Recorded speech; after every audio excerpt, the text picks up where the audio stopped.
हो बिन साबुन पानी बिना कबीरा निर्मल करे स्वभाव कबीरा निर्मल करे स्वभाव हो बिन साबुन पानी बिना निर्मल करे।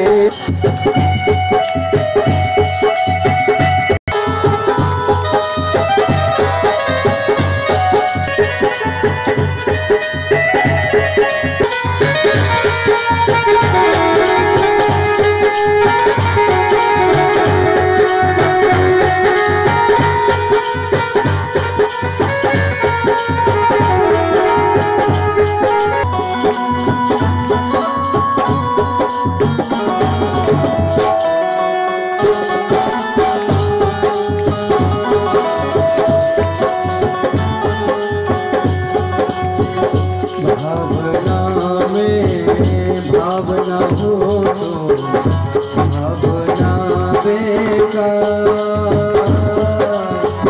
भावना में भावना हो तो भावना बेकार, भावना में भाव हो तो भव से मेरा पार, तुलसी भव से मेरा पार हो। भावना में भाव हो तो भव से मेरा पार, तुलसी भव से। हर महादेव पीछे वाले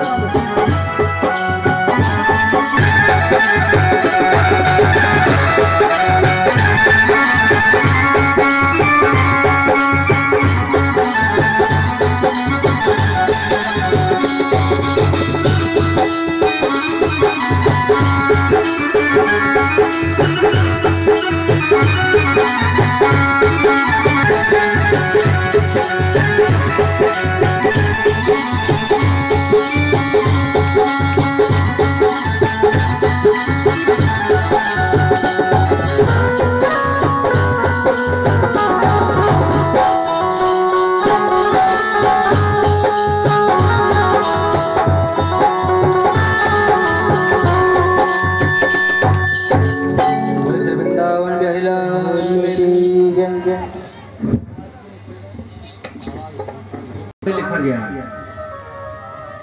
तो निंदा करने वाले को कहाँ रखना चाहिए? तो निंदक नियरे, नियरे में क्या? पास में, नजदीक में। निंदक नियरे राखिए आंगन। निंदा करने वाले को कहाँ रखना चाहिए? तो आंगन में रखना चाहिए। जब आपका निंदा बुराई शिकायत करता है उसको आंगन में रखो। और आंगन में कैसे रखना चाहिए? तो निंदक नियरे राखिए आंगन कुटी। कुटी में ना झोपड़ी, घर। जो आपका निंदा बुराई शिकायत करता है उसको आंगन में रखो और उसको एक घर बना दो, रहने के लिए वो घर बना दो, उसमें रहेगा।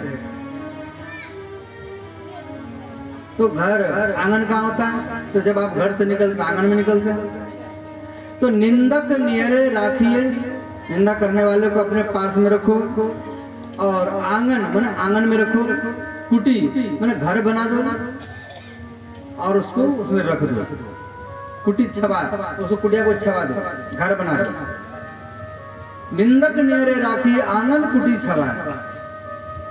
यदि आप उसके साथ ऐसा मधुर व्यवहार करेंगे, रहने के लिए घर बना देंगे, भोजन देंगे, तनख्वाह देंगे, और जब आप घर से बाहर निकलेंगे आंगन में तो आपको देख करके निंदा बुराई तुरंत शुरू कर देगा, तो समझ लेना वो आपके पाप को अपने जीभ के द्वारा चाट चाट करके ही समाप्त कर रहा है। जैसे कोई गैया बछड़ा को जन्म देता है तो गैया अपने जीभ से वो बछड़े के मल मूत्र को साफ करता है, पूरा साफ कर देता है। या कोई स्त्री कोई बच्चा को जन्म देता है, उसको तेल से, पानी से, साबुन से साफ किया जाता है। यदि आपका ऐसे कोई निंदा करता है तो समझ लेना वो आपके पाप को अपनी जीभ के द्वारा वो चाट चाट करके ही समाप्त कर रहा है सुरता। उससे घबराना नहीं है। व्यक्ति को निंदा से घबराना नहीं चाहिए, प्रशंसा से घबराना चाहिए।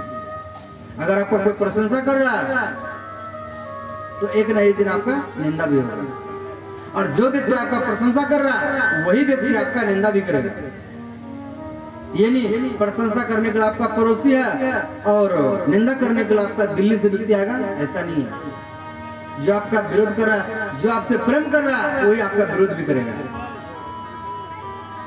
इस प्रकार निंदा से घबराना नहीं चाहिए, प्रशंसा से घबराना चाहिए। एक बार जगत गुरु शंकराचार्य के पास में गए एक व्यक्ति, बोले बाबा एक व्यक्ति भगवान को पाने वाला है, उसका क्या लक्षण है?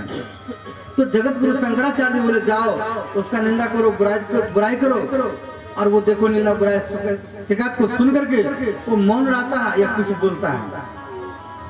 यदि वो मौन रहता है तो समझ लेना वो भगवान को पाने वाला व्यक्ति है, यदि वो जवाब देता है तो समझ लेना वो व्यक्ति भगवान को पाने वाला व्यक्ति नहीं है। तो इस प्रकार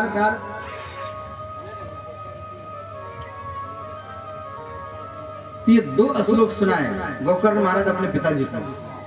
तो इनके पिताजी क्या हुए, फिर घर में रुक गए, और फिर कुछ दिन के बाद में एक घर द्वार को छोड़ करके फिर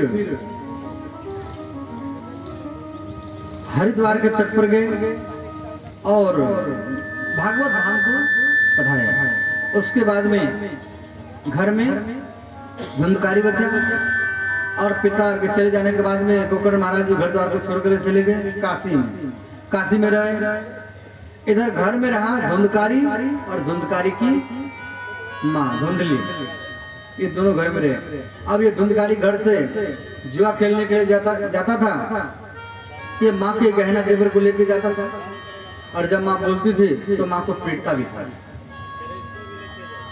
अंतिम में इनके माँ सती हो गई, मैंने मर गई।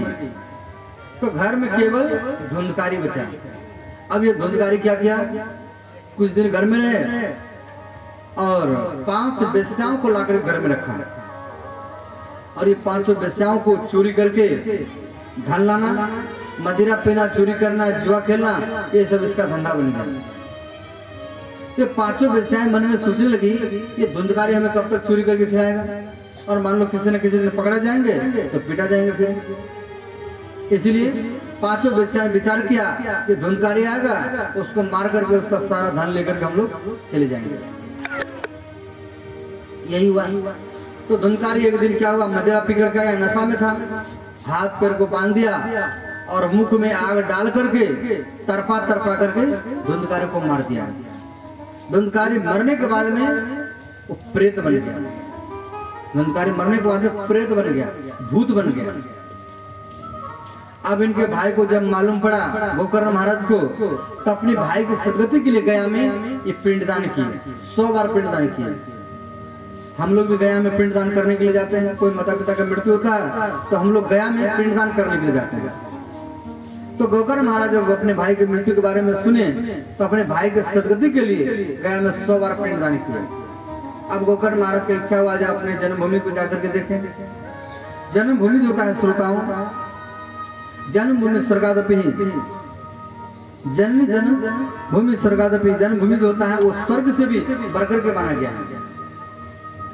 तो गोकर्ण महाराज घर में आए तो रात्रि का समय है, एक खाट के ऊपर बैठ गए, और ये